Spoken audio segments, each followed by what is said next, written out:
Today on What Lurks in the Shadows presents, we're talking about a case that, honestly, it just gutted me when I first read about it. It's not one of those sprawling, complex, multi-state mysteries with a genius killer. It's the opposite. It's small, it's claustrophobic, and it's about the kind of evil that hides behind a smile and a plate of cookies. We're talking about Tracy, California, back in 2009, and the murder of 8-year-old Sandra Cantu.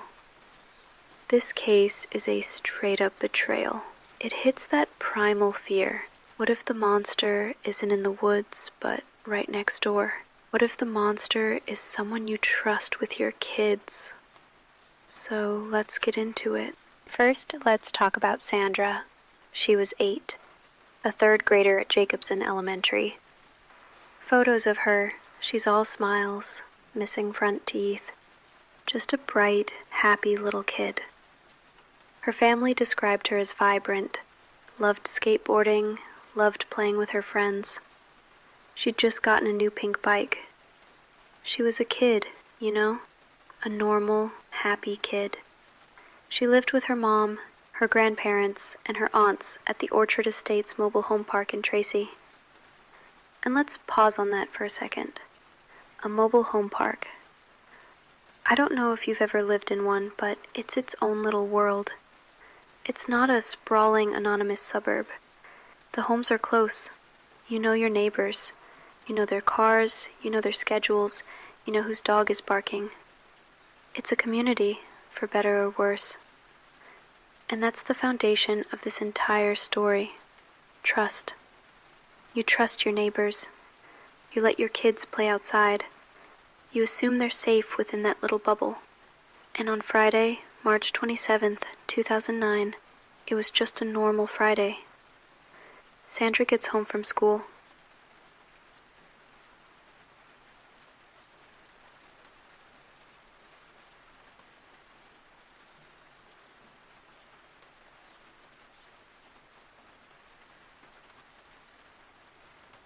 Around 4 p.m. she's playing outside, bopping around between her house and her friend's house. The usual.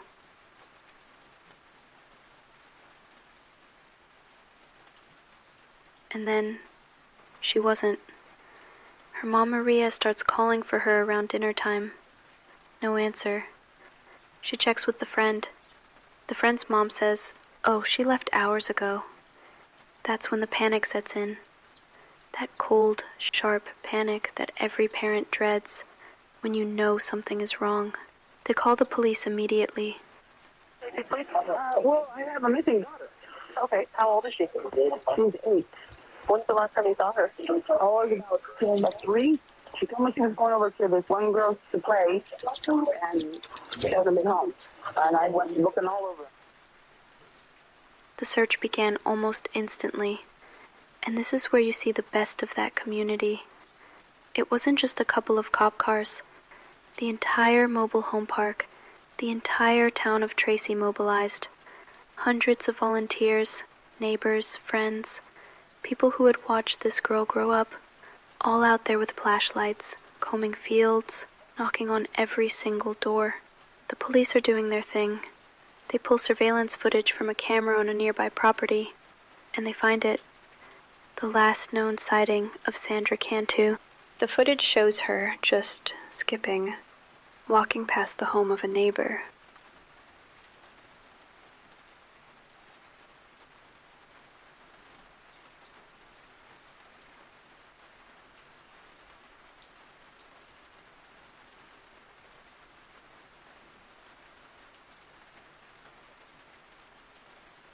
The time, this is just a data point, right? It's the last place she was seen. But let's pause on this because it's everything. The house she walks past belongs to Melissa Huckabee. Melissa was 28. She was a single mom to her own 5-year-old daughter. And here's the kicker. She was the granddaughter of the local pastor. She taught Sunday school at his church. She was trusted. Sandra Cantu played with her daughter. And as the search for Sandra intensifies, Melissa Huckabee is right there in the middle of it. She's out there helping search. She's comforting Sandra's mom, Maria. She's even doing interviews with the local news, crying on camera about how scared she is, how she just wants Sandra to be found. Tell me I'm not the only one who finds that suspicious. It's that performative grief we see time and time again. It's too loud. It's too central. She's not just a background helper. She's trying to be a main character in the tragedy. The search goes on for 10 agonizing days. 10 days of Sandra's face on every telephone pole, on every news channel. The FBI gets involved. They're dragging reservoirs, they're searching registered sex offenders' homes. Nothing. And then, April 6th, 10 days later, some farm workers are draining an irrigation pond just a couple of miles from the mobile home park. They find a suitcase. A big, black, rolling suitcase submerged in the water, and inside, they find Sandra. The entire community just breaks. The hope that they'd all been clinging to for 10 days, that she'd be found alive, maybe she ran away, maybe someone took her but she's okay. It all just evaporates. The investigation obviously pivots. This is a homicide. And the focus is now on that suitcase.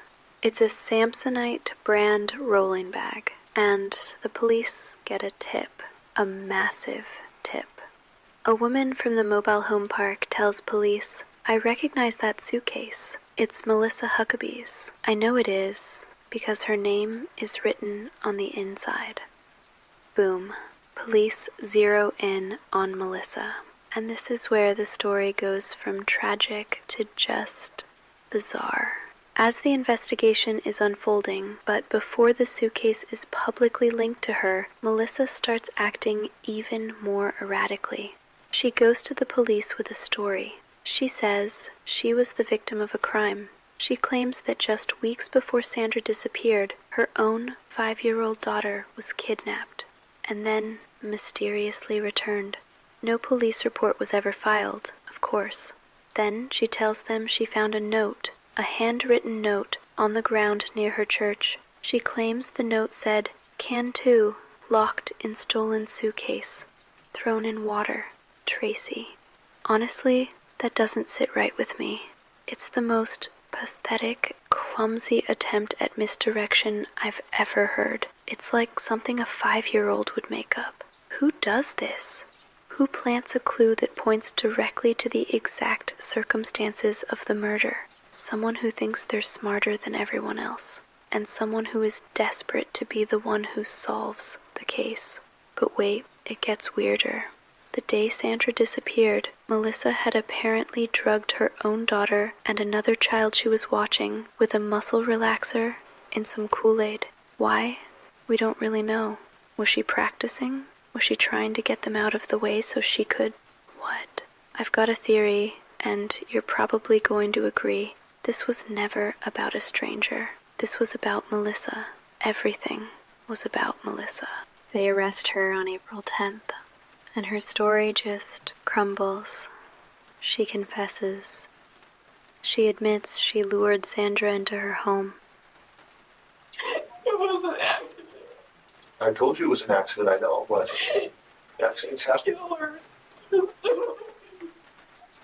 went to church. I was there. And when I came outside, there was a suitcase. I went to pick it out and it was heavy. And she was in there.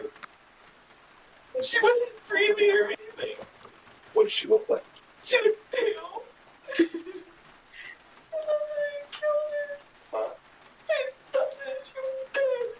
And I panicked. So what happened?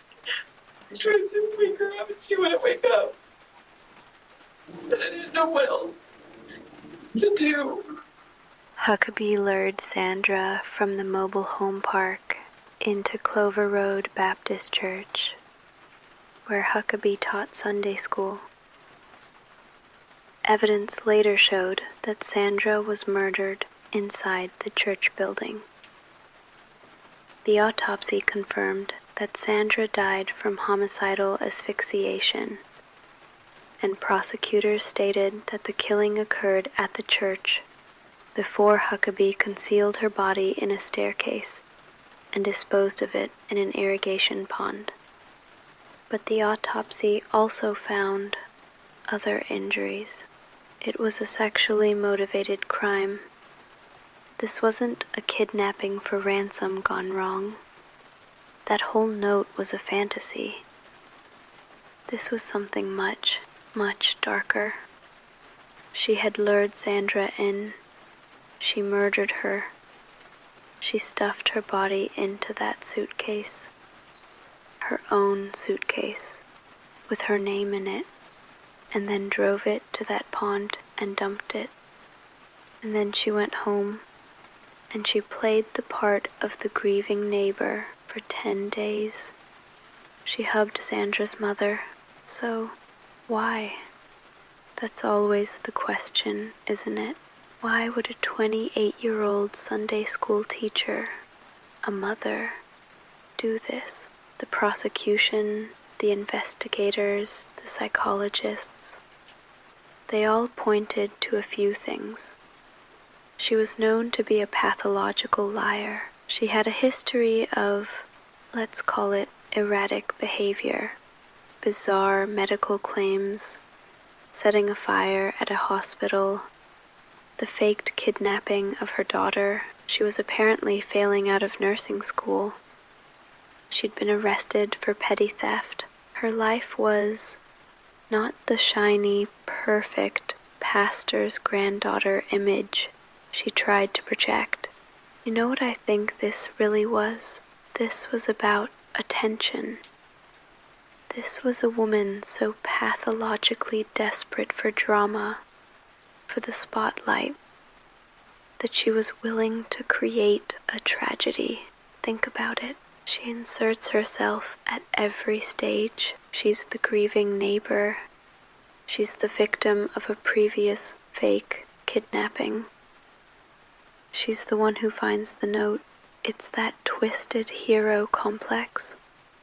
She wanted to be the center of this story, and in her warped mind, she created a story where she could be the victim, the helper, and maybe even the hero who solved it. And Sandra Cantu, that poor little girl, was just a prop in Melissa's sick drama. That to me is cold-blooded. It's not a crime of passion. It's a crime of calculation. But it's such stupid, narcissistic calculation. The trial was set. The community of Tracy was braced for this long, horrible, traumatizing trial where all these details would be dragged out. But then, a year later, in May 2010, Melissa Huckabee changed her plea. She pleaded guilty to first-degree murder with the special circumstance of kidnapping. This plea deal took the death penalty off the table. But it also, and this is the important part, it spared Sandra's family from having to sit through a trial, from having to hear every last agonizing detail of what was done to their daughter. She was sentenced to life in prison without the possibility of parole. When she was given a chance to speak at her sentencing, she gave this rambling, tearful, I'm not even going to call it an apology. It was an excuse. She said, I don't know why I did it. I still don't know why. Honestly, that doesn't sit right with me.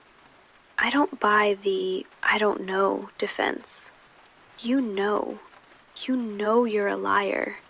You know you're manipulative. You know you took that little girl's life. I don't know is just one more manipulation. It's a coward's way out. She's in prison in Chowchilla, where she'll stay for the rest of her life.